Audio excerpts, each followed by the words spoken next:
Hey everybody, Un here and I live again. I'd like to take a moment to say thank you to all those who sent their well wishings. Apparently they worked because that worked its way through my system pretty quickly. I gotta say, I would rather have a plague that completely kicks my ass for a few days than a lesser one that hangs around for a week or two. But the important thing is, I'm able now to move on to bigger and better things, such as more Dark Savior. So let's do that. Here we are moving into Death Valley, which, not counting Sea Bandits, is the first proper dungeon of the game. I don't know that dungeon is quite appropriate for an outdoor area, but you get my meaning. First of all, if we take a little detour from the beaten path here, we will find some of our favorite nicotine-infused chocolate. And moving right back along to the proper pathway, we should come across a cutscene shortly. Where are you, cutscene? You can skip some of these log platforms just by doing a nice long jump.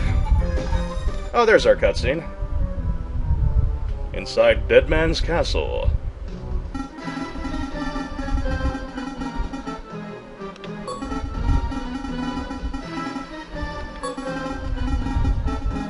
Of course it's a wonderful birthday present. Doesn't everyone want a slimy moth grab for their birthday?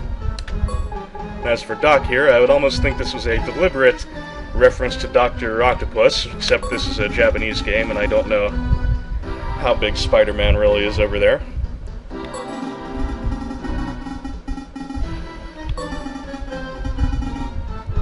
I don't know if his name was even Doc in Japanese.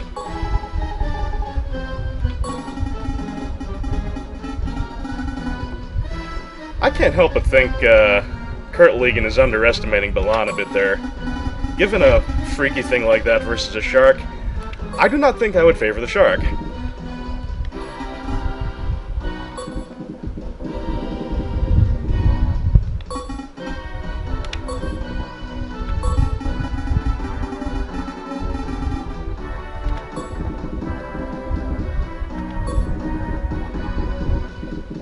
And there's our first official expansion of the JLO abbreviation. Apparently I actually remembered it correctly. Who knew?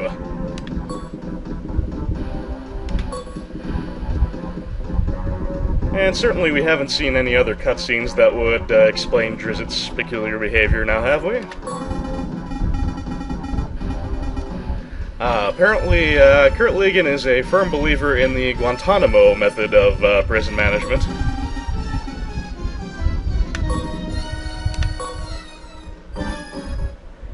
Whatever the case, we now have further confirmation that Kurt Legan is kind of a bastard.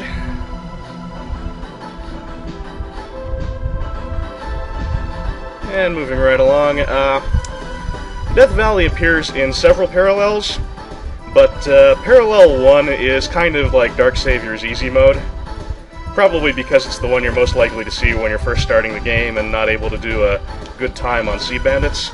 And so the Parallel 1 version of Death Valley is considerably simpler and less dangerous than the other parallel versions. Thought there might be a bit of loot over there, but I don't think there is.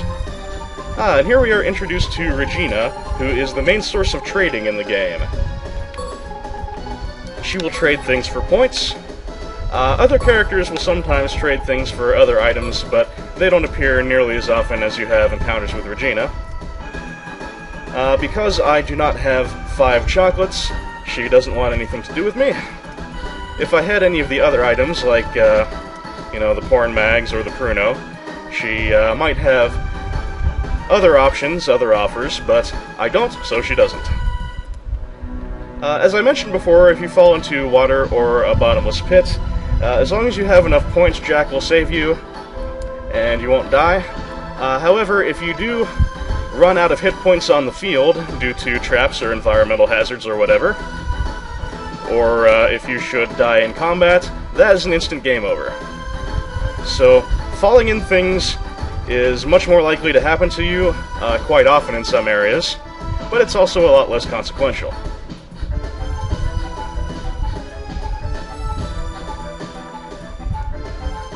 And And up we go onto the giant mechanical whatever the fuck. And, ooh, giant tree meat. That's my favorite kind of meat. Right up there with floor pie.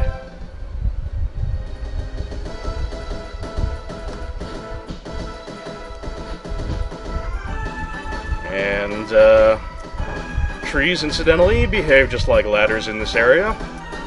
In which I mean you can climb them. But there is rarely any point to doing so unless you just want to have a nice look around. I do have to say that for all the limitations of the engine, by standards of Saturn games, this game has pretty good draw distance.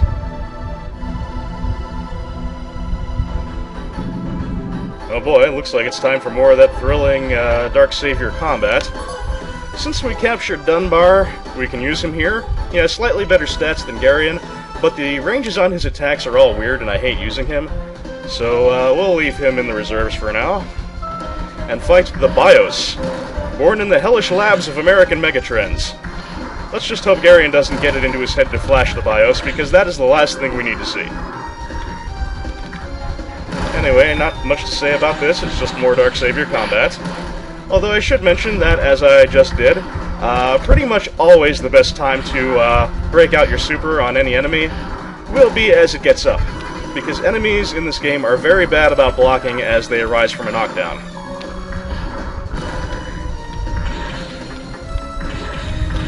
So if you clip them with a super just as they stand, you have very good chances of landing all of your hits as long as you get the timing right, such as I didn't.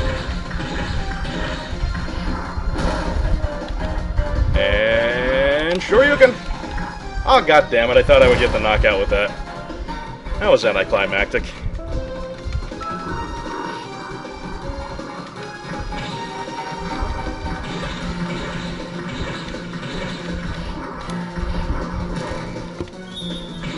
Oh, my timing is really bad today. And you know, I'm sure that's supposed to be some sort of cybernetic body part, but, I can't help but think it looks like he has a little cute miniature backpack of some sort, shaped like some sort of insect head. So yeah, we've got a giant cybernetic bear named after the basic input-output system, and it's wearing a Bug's Life backpack. I love you, Dark Savior. Oh, I didn't even know you could capture this guy. I was thinking I was going to have to knock it out because it was an uncapturable monster, but my memory betrays me again. Well, that's okay. It's always nice to have another guy in the reserves, especially one that isn't Dunbar. And on we go. Now, this is roughly the point that Parallel 1 diverges from the other parallels with respect to Death Valley. The part leading up to this vertical wall area is pretty much the same in any parallel in which you go to Death Valley. But in Parallel 1, this section is very short and minimally dangerous, whereas in other parallels where you go to Death Valley, this section can be a real pain in the ass. It's much longer and chock full of traps. And considering as I'm just about done with it right now, you can see the Parallel 1 version has almost no traps at all. And in we go into the... oh, another cutscene.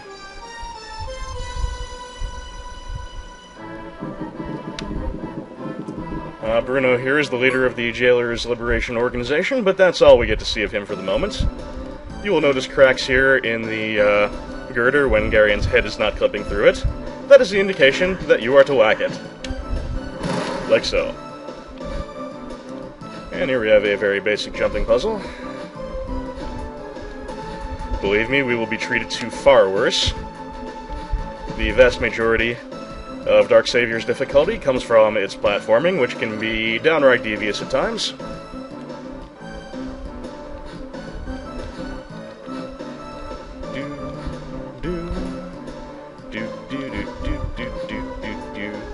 One thing I can't remember if I mentioned or not about Landstalker.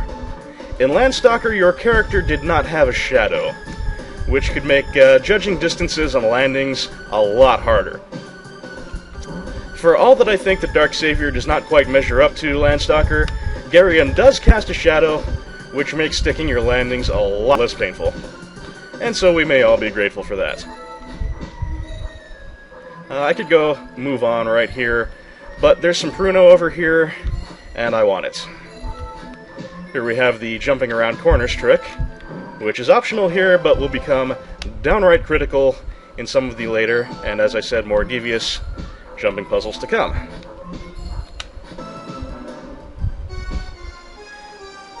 And we have just arrived at JLO headquarters, and we're just about out of time, so it's a good time to call it a day. Thank you all again for the various get well messages, and I'll be back soon with more Dark Savior. See you then.